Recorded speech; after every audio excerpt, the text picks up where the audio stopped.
नमस्कार, जनतंत्र टीवी देख रहे हैं आप। मैं हूं आपके साथ साहिल धुलिया। चलिए शुरुआत करते हैं उत्तराखंड की बात की। गुरु पूर्णिमा के अवसर पर गंगा नदी में पवित्र डुबकी लगाने के लिए घाटों पर बड़ी संख्या में श्रद्धालु जुटे हैं। बहुत से श्रद्धालु सवेरे से ही घाटों में आना शुरू हो गए थे और उन्होंने आस्था की डुबकी लगाई। इस दौरान विभिन्न मंदिरों में भक्तों की भीड़ देखी गई और विशेष पूजा अर्चना करते हुए ये श्रद्धालु नजर आए। साथ ही प्रशासन ने भक्तों के लिए विशेष इंतजाम की व्यवस्था की है। वहीं सीएम धामी ने गुरु पूर्णिमा पर लोगों को बधाई दी। एक्स पर पोस्ट कर लिखा कि समस्त प्रदेशवासियों को श्रद्धा और समर्पण के पावन पर्व गुरु पूर्णिमा की हार्दिक बधाई व शुभकामनाएं।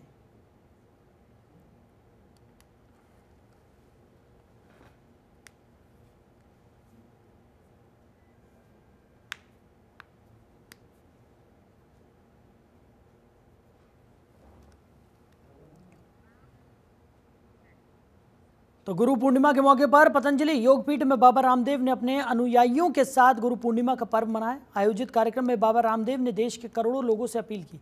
बाबा रामदेव ने कहा कि आज के दिन मिलकर अपने गुरु की भक्ति करें और देश को पुनः विश्व गुरु बनाने में सहयोग करें। वहीं बाबा रामदेव ने कांवड़ मार्ग पर ढाबों पर नाम लिखने के मामले पर अपनी प्रतिक्रिया भी दी। बाबा रामदेव ने कहा कि जब बाबा रामदेव को अपना नाम लिखने में कोई आपत्ति नहीं है तो रहमान को भी आपत्ति नहीं होनी चाहिए। भारत की गुरु परंपरा, ऋषि वेद परंपरा, सनातन परंपरा का बहुत ही गौरवमय पूर्णता प्रदान करने वाला पर्व है।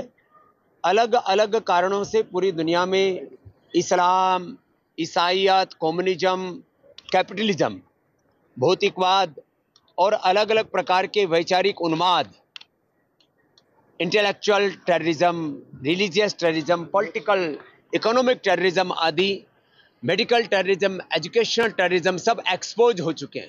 और ऐसे में सबकी दृष्टि भारत की ओर है कि भारत से पूरी दुनिया को शिक्षा के क्षेत्र में, चिकित्सा के क्षेत्र में, पारिवारिक जीवन में, सामाजिक, आर्थिक, राजनीतिक जीवन में एक दिशा मिलेगी। ये दिशा देने का काम भारत गुरु देश के रूप में करता रहा। तो उत्तराखंड के सीएम पुष्कर सिंह धामी ने पीएम मोदी के आह्वान पर एक पेड़ मां के नाम अभियान के तहत कार्यक्रम में भाग लिया। वृक्षारोपण कार्यक्रम में सीएम धामी ने अपनी मां विष्णा देवी के साथ मिलकर वृक्षारोपण किया। इस दौरान उन्होंने कहा कि क्योंकि हमारे जीवन में पहले संस्कार, शिक्षा मां के द्वारा होती है, इसलिए एक पेड़ मां के नाम कार्यक्रम रखा गया और हरेला पर्व से ही इसकी शुरुआत की गई थी, जो कि रक्षाबंधन के दिन तक चलेगा।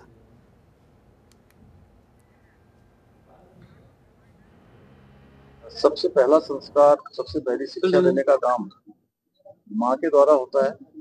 मैं अपना सौभाग्य मानता हूँ कि मैंने आज माँ के साथ माँ के एक पौधे का उनके नाम का रोपण किया है। और निश्चित रूप से ये हमारे लिए वैसे भी पर्यावरण संरक्षण के क्षेत्र में बहुत बड़ा योगदान पौधों के रोपण का है, वृक्षारोपण का है। और ये अभियान हमारा हरेला पर्व से चल रहा है। हरेला पर्व पर हमने 50 लाख पौधे और वृक्ष लगाने का अभियान लिया था और पूरे महीने भर ये रक्षाबंधन तक ये कार्यक्रम चलेगा हमारा। और वैसे भी पर्यावरण संरक्षण की दृष्टि से हम देश के ऐसे विभाग में रहते हैं, ऐसे राज्य में हम सब राज्य के वासी हैं जो पूरे देश को और दुनिया को पर्यावरण संरक्षण का मंत्र देने का काम, दिशा देने का काम करते हैं। तो उत्तराखंड के सीएम पुष्कर सिंह धामी ने मोबाइल लर्निंग स्कूल सुविधा के लिए बसों को हरी झंडी दिखाई। वहीं 24 जुलाई से कांग्रेस की केदारनाथ धाम बचाओ पैदल यात्रा पर उत्तराखंड के सीएम पुष्कर सिंह धामी का बयान सामने आया। सीएम धामी ने कहा कि कांग्रेस ने अपने समय में बाबा केदार के लिए कोई काम नहीं किया। उनको इस यात्रा की जगह प्रायश्चित यात्रा निकालनी चाहिए। बाबा के सामने और उनके श्रद्धालुओं से क्षमा मांगनी चाहिए। वो स्वरूप बिगाड़ रहे हैं, 4 धाम यात्रा को खराब कर रहे हैं, जिसके कारण आने वाले समय में लोगों के अंदर गलत संदेश जाता है। ये राजनीति करने का विषय नहीं है। आने वाले जो बाबा के भक्त हैं पूरे देश दुनिया के, उनकी संख्या भी कई गुना बढ़ गई है। और ऐसे समय में जब कोई इनकी यात्रा निकलती है न्याय यात्रा के नाम से, वहाँ पर हमारे उत्तराखंड के कांग्रेस पार्टी के सभी नेता जाकर कहीं न कहीं उत्तराखंड की 4 धाम यात्रा के बारे में उसकी कमियां गिनाते हैं। कभी यात्रा चलती है तब कमियां गिनाते हैं। आज सारे देश दुनिया के इतनी बड़ी भक्त संख्या में आ रहे हैं और कांग्रेस ने अपने समय में बाबा केदार के लिए कोई काम नहीं किया। उनको ये यात्रा की जगह प्रायश्चित यात्रा निकालनी चाहिए और बाबा के सामने और देश दुनिया के श्रद्धालुओं के सामने जो लोग बाबा केदार पर गहरी आस्था रखते हैं उनसे क्षमा मांगनी चाहिए कि वो स्वरूप बिगाड़ रहे हैं, चारधाम यात्रा को खराब कर रहे हैं, जिसके कारण से आने वाले समय में लोगों के अंदर गलत मैसेज जाता है, गलत संदेश जाता है। राजनीति करने के बहुत सारे विषय हैं, ये राजनीति करने का विषय नहीं है, इस पर राजनीति नहीं होनी चाहिए। तो उत्तराखंड में कांवड़ यात्रा शुरू होने से पहले सरकार ने एक बड़ा निर्णय लिया है। इसमें कांवड़ यात्रा मार्ग पर जो फल, सब्जी, खाने पीने आदि की दुकानें होंगी, उनमें दुकान मालिक अपने नाम का बोर्ड या अपनी पहचान बताएंगे। हालांकि मुख्यमंत्री पुष्कर सिंह धामी ने कहा कि इसके पीछे मकसद किसी को टारगेट करना नहीं है, बल्कि पहचान छुपाने से कई बार आपराधिक घटनाएं हो जाती हैं, जिससे कि अपराधियों में काफ़ी मुश्किल आती है। इसलिए सरकार ने फैसला लिया है कि जो भी रेडी ठेली या खाने पीने की दुकान होगी, उन पर अपना नाम सार्वजनिक करना आवश्यक होगा। देखिए, ये चूंकि आप लोगों को जानकारी इसकी आज हुई होगी शायद, मेरे ख्याल से, कि हमने ऐसा निर्णय किया है। ये निर्णय हमने 12 तारीख को ही कर लिया था। 12 तारीख को जब हम वहां पर बैठक कर रहे थे कांवड़ मेले से संबंधित तैयारियों की, उस दिन हमने निर्णय किया था, क्योंकि इसके पीछे हेतु यह है कि अनेक लोगों ने इस बारे में कहा है कि बाद में कई बार बहुत वैसी स्थिति पैदा होती है कि नाम बदल के लोग जो है अपनी पहचान छुपा के जो है दुकान खोल रहे हैं, कोई अन्य कारोबार कर रहे हैं। तो ठीक नहीं है, सबका आइडेंटिफिकेशन होना चाहिए। जो भी है, अपनी पहचान छिपाने में किसी को क्या दिक्कत है? अच्छा है, अगर हम कोई भी काम करते हैं, आप भी हैं, तो आप अपना नाम बता के तो यहाँ आए हैं ना, तो इसमें किसी को क्या दिक्कत होनी चाहिए? ये किसी को टारगेट करके या किसी को नुकसान पहुंचाने के लिए नहीं है, केवल इतना भर है कि अपनी आइडेंटिफिकेशन हो जाए। कई बार आपराधिक घटनाएं भी सामने हुई हैं, हर की पैड़ी पर कई सारे ऐसे मामले आए हैं कि बाद में जो है हमको अपवर्ड स्थिति से गुजरना पड़ा है, उस स्थिति से न गुजरना पड़े। और हम तो राज्य में, हमारा राज्य तो वैसे भी बहुत भाईचारे वाला राज्य है, यहाँ तो सब एक दूसरे के साथ बहुत प्रेम। वहीं उत्तरकाशी गंगोत्री विधायक सुरेश चौहान ने कलेक्ट्रेट स्थित लोक निर्माण विभाग के गेस्ट हाउस में पत्रकारों को संबोधित किया। सुरेश चौहान ने कहा कि राज्य और जनहित में सीएम पुष्कर सिंह धामी ने ऐतिहासिक निर्णय लिए हैं। धामों की गरिमा की रक्षा और सनातन धर्म के वैभव से युवाओं को रूबरू कराने के लिए धामों के नामों का दुरुपयोग रोकने का फैसला देवभूमि के लिए ऐतिहासिक साबित होगा। विधायक ने कहा कि धामी ने कैबिनेट फैसले के जरिए एक ऐसी ठोस व्यवस्था बना दी है जिससे अब कोई भी धामों और धामों के ट्रस्टों के नाम पर कोई गड़बड़ी नहीं कर सकेगा। ऐसा करने वालों के खिलाफ बेहद सख्त कार्रवाई होगी। विपक्षी दल हैं, कई ऐसे लोग हैं जो मान्य धामी जी की जो ईमानदारी और जिस तरह से लगातार जनता के लिए और पूरे उत्तराखंड और पूरे प्रदेश के लिए लगातार हमारे यशस्वी मुख्यमंत्री लगातार काम कर रहे हैं, उससे लोग कई प्रकार की इस तरह से अफवाह उड़ाते हैं जनता के बीच। जैसे बीच में लोगों ने 4 धाम की अफवाह उड़ाई, जबकि लगातार निरंतर हम माननीय मुख्यमंत्री जी से, जो हमारे तमाम सेक्रेटरी, लगातार 4 धाम पे बात हुई। चुनाव आचार संहिता का समय था, 1 महीने यात्रा जो है बहुत पीछे हुई। उस समय वास्तव में जब यात्रा स्टार्ट हुई तो अफरा तफरी का माहौल बन गया, क्योंकि आज भी मैं गंगोत्री की बात कर रहा हूँ, यमुनोत्री की बात कर रहा हूँ, NH का चौड़ीकरण नहीं हो पाया। जबकि NH के लिए माननीय हमारे देश के यशस्वी प्रधानमंत्री जी ने सबसे पहले जो है कि हमारी सड़कें अच्छी हों, हमारे पूरे उत्तराखंड की सड़कें अच्छी हों।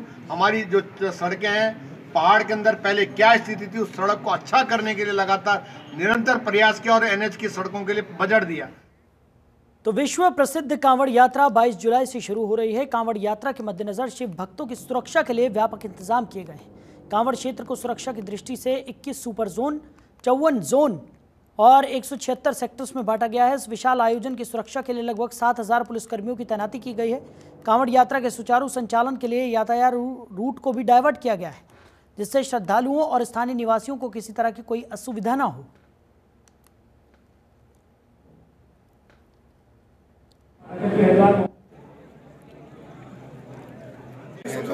देखिए, पूरे कांवड़ क्षेत्र को हम लोगों ने 21 सुपर जोन और 54 जोन में और 176 सेक्टर्स में बांटे हैं। करीब 7000 के आसपास हम फोर्स लगा रहे हैं, जिसमें हरिद्वार के अलावा पौड़ी, टेहरी और देहरादून में भी फोर्स लगेंगे। ये बहुत बड़ा प्रिपरेशन है और बहुत बड़ा पुलिसिंग चैलेंज है, क्योंकि पिछली बार 4 करोड़ के आसपास लोग यहाँ आए थे कांवड़ यात्रा के दौरान। हम लोगों की कोशिश है कि ये जो कांवड़ यात्रा है बिल्कुल सुचारू रूप से चले, उसी को लेकर आज हम यहाँ ब्रीफिंग करने वाले हैं। सर, जब कांवड़ी आते हैं, डाक कांवड़ी भी चलती है, साउंड सिस्टम को लेकर या जैसे और लाठी भाला उसमें संबंध में इंटर स्टेट कोऑर्डिनेशन बैठक हुई है, जो कि हमने यहाँ पे देहरादून में करी थी, और DGP उत्तर प्रदेश की तरफ से भी हुई है कोऑर्डिनेशन बैठक। जो कि मेरठ में हुई। जोनल मजिस्ट्रेट हैं उनकी भी फोर्स के साथ एक ब्रीफिंग है। उसका उद्देश्य सिर्फ यही है कि जो हमारे काउंट पे ड्यूटी पे लगे हैं उन मजिस्ट्रेटों की, जो हमारे सेक्टर ऑफिसर्स हैं, पुलिस ऑफिसर्स के साथ एक मुलाकात हो जाए, आपस में हेलो हाय हो जाए, उसके बाद नंबर्स वगैरह शेयर करें ताकि ज़रूरत पड़ने पर, और आज से जब ड्यूटी लगती है, जिन स्थानों पे इनकी ड्यूटी लगती है, लगातार जितने भी स्टेक होल्डर्स हैं उनके साथ वो मीटिंग कर लें। अगर उनको लगता है कि किसी स्थान विशेष पर कोई कार्य करने की ज़रूरत है जिसकी वजह से श्रद्धालुओं को के रास्ते में रोक टोक लग सकती है, तो उसको हम शॉर्ट आउट करें। मौसम विभाग की ओर से उत्तराखंड में भारी बारिश का अलर्ट जारी किया गया है। अगले 24 से 48 घंटे सतर्क रहने की चेतावनी दी गई है। उत्तराखंड के कुमाऊं में ऑरेंज अलर्ट और गढ़वाल में येलो अलर्ट जारी किया गया है। गढ़वाल के अधिकांश जिलों और राजधानी देहरादून में बारिश का येलो अलर्ट जारी किया गया है। मौसम विभाग ने बारिश को देखते हुए लोगों से सतर्क रहने की अपील की है। साथ ही नदी नालों के पास जाने से बचने की चेतावनी भी दी है। प्रदेश के 4 जिलों में भारी बारिश होने की आशंका भी जताई गई है।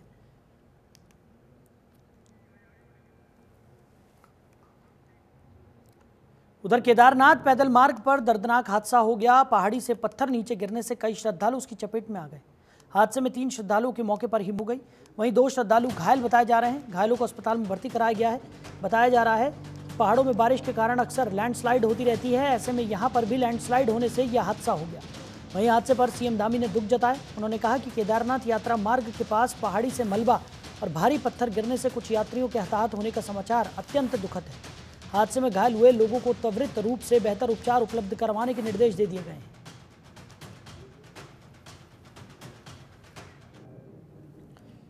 तो केदारनाथ पैदल मार्ग पर यह बड़ा हादसा हो गया, जहां पहाड़ी से गिरे पत्थर की चपेट में कुछ लोग आ गए। अब बता दें कि इस हादसे में 3 लोगों की मौके पर ही मौत हो गई। वहीं 2 लोग गंभीर रूप से घायल बताए जा रहे हैं। घायलों को इलाज के लिए अस्पताल में भर्ती कराया गया है। लगातार हो रही आफत की बारिश ने अफरा तफरी का माहौल बना रखा है। केदारनाथ पैदल मार्ग पर अगर बात की जाए तो खतरा लगातार बना हुआ है। तो गंगोत्री हाईवे पर बिशनपुर के पास मलबा और बोल्डर आने के कारण मार्ग बंद हो गया। हालांकि बीआरओ यातायात खोलने में जुटा हुआ है। वहीं जिला मुख्यालय में भी कांवड़ियों को रोका जा रहा है। बीआरओ के अधिकारियों का कहना है कि मलबा ज्यादा आने के कारण हाईवे खोलने में परेशानी हो रही है। मार्ग बाधित होने से हजारों कांवड़िए फंसे हुए हैं। वहीं लोगों में काफी आक्रोश भी नजर आ रहा है। वो 1 मिनट बोलेंगे, वो जो पुलिस कोर्ट वाले हैं।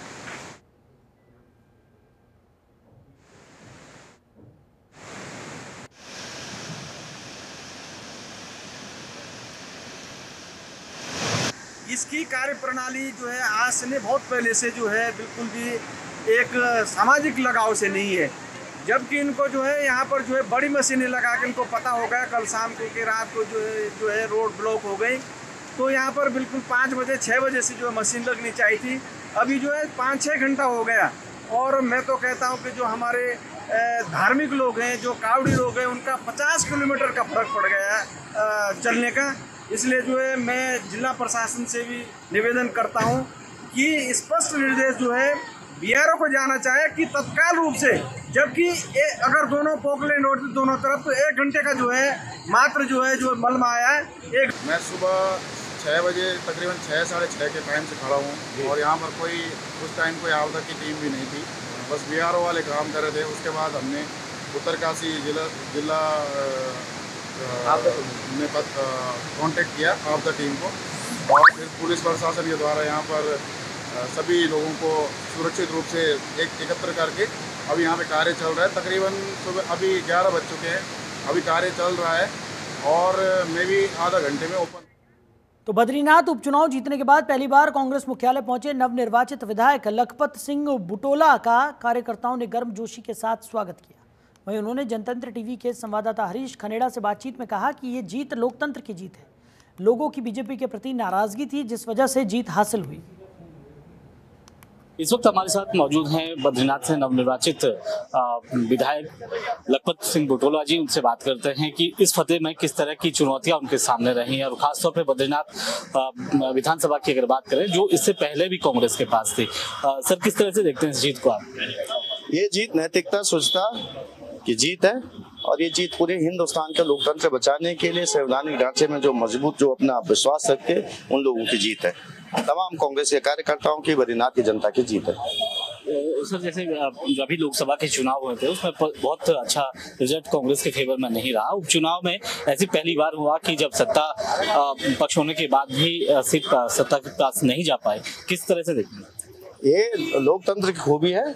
लोकतंत्र से ऊंचा कुछ नहीं है, लोकतंत्र से बढ़ के कुछ नहीं लोगों ने दिखाया है। और यदि आप, ये केंद्र सरकार को मैसेज है, राज्य सरकार को मैसेज है कि आप चुने हुए जनप्रतिनिधियों का, लोगों के मान सम्मान का अपमान करोगे और इस तरह से दल बदल करोगे, लोगों को खरीदने का और बेचने का काम करोगे, तो ये जनता स्वीकार नहीं करेगी। जनता चाहे पक्ष में जनमत दे चाहे विपक्ष में जनमत दे, निश्चित रूप से जनता के जनादेश का सम्मान किया जाना चाहिए। ये सोचता की राजनीति पूरे हिंदुस्तान में जाएगी। बद्रीनाथ हो या फिर लखपत बुटोला हो, अगर इनकी जीत की अगर बात करें तो क्या ये माने कि 2027 में खाता खुल गया है कांग्रेस का, सरकार बनने जा रही है? कांग्रेस बड़े बहुमत के साथ जीतेगी। मैं आपसे कह रहा हूँ कि एक मैसेज भी है कि प्रदेश की जनता भाजपा के कार्यकाल में जो पूरा विकास रुक गया है उसके विरुद्ध भी जनादेश है। किस एजेंडे के साथ आपने ये चुनाव लड़ा था? हमने निश्चित रूप से कांग्रेस की निश्चित रूप से इस प्रदेश के स्वाभिमान के लिए, इस लोकतंत्र को बचाने के लिए और लोगों की नैतिकता के लिए, आत्मसम्मान के लिए चुनाव लड़ा गया। और बद्रीनाथ में जो जिस तरह से विकास के काम रुक गए थे और जिस तरह से वहाँ पे भारी नाराजगी सत्ता के प्रति थी, उसको भी लेकर के ये चुनाव में कांग्रेस ने काम किया।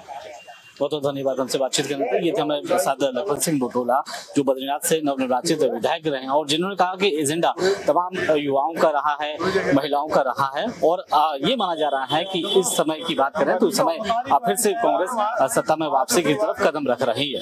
अपने सहयोगी रोहित कुमार सतारिश खंडा, जनतक टीवी, देहरादून। तो वहीं अल्मोड़ा जिले के शक्ति पीठाश्रम संस्कृत विद्यालय के छात्रों और वन कर्मी ने रैली निकालकर हरेला महोत्सव कार्यक्रम का आयोजन किया। हरेला महोत्सव कार्यक्रम के तहत प्रधानाचार्य सुभाष चंद्र सती के नेतृत्व में तेजपत्ता, नींबू, शहतूत, अनार सहित अन्य प्रजातियों के फलदार छायादार पौधों का वृक्षारोपण किया गया। वनवीट अधिकारी मानिला किशोर चंद्र ने कहा कि 84 वन क्षेत्र के भी श्री शक्तिपीठ पीठाश्रम संस्कृत विद्यालय में हरेला महोत्सव कार्यक्रम का आयोजन किया गया। पर्यावरण में वृक्षारोपण से होने वाले लाभ और जलवायु मृदा संरक्षण के बारे में बच्चों को जानकारी दी गई।